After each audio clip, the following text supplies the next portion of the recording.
So today we're going to take a look at how you can determine the value of a point on a number line. So here we have a problem where we need to determine the value of point D. Before we can determine the value of point D, we need to figure out how many parts each of the whole numbers has been broken down into. So if I take a look, I have 1, 2, 3, 4, 5, 6, 7, 8.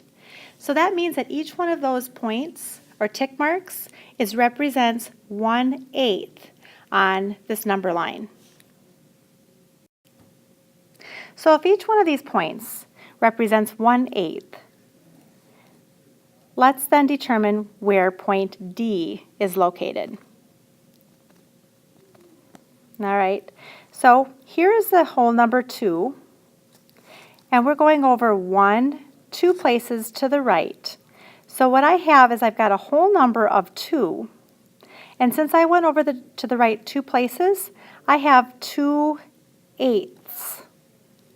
And so now I have that number. Let's go ahead and just simplify it. And so I have 2 1/4. So let's take a look at this next one. Determine the value of point U.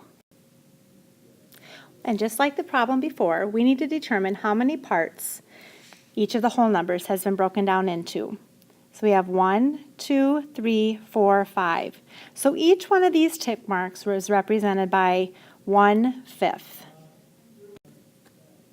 So knowing that, I have my whole number of 11. So the whole number will be 11. And now let's find out what the fractional part. We have 1, 2, 3 places. All right, so then because it's broken down into fifths, each one of those is 1/5, giving us 3/5. So the value of point U is 1 3/5. So for this last problem, it says what point represents 5.25? So just like the other ones, we need to determine how many fractional parts each of the whole numbers has been broken up into. So let's go ahead and count. 1, 2, 3, 4, 5, 6, 7, 8, meaning each of the tick marks is equal to 1/8. So now if I go ahead and I take a look at all of the fractional parts, I can say that this is 1/8. Letter B is at 2/8, which is also 1/4. We have 3/8, 4/8, which is also equal to 1/2. 5/8, 6/8, which is also equal to 3/4, and 7/8. And then again at number 6, we'd have 8/8. So what point represents 5.25? Well, we should be able to find the decimal equivalence of each of these by taking the top number divided by the bottom number.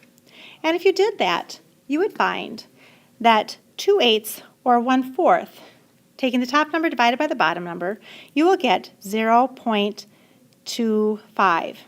So since we have a whole number of 5, 5.25 is located at point B. So today we looked at how you can find the value of points on a number line by counting up the number of fractional parts.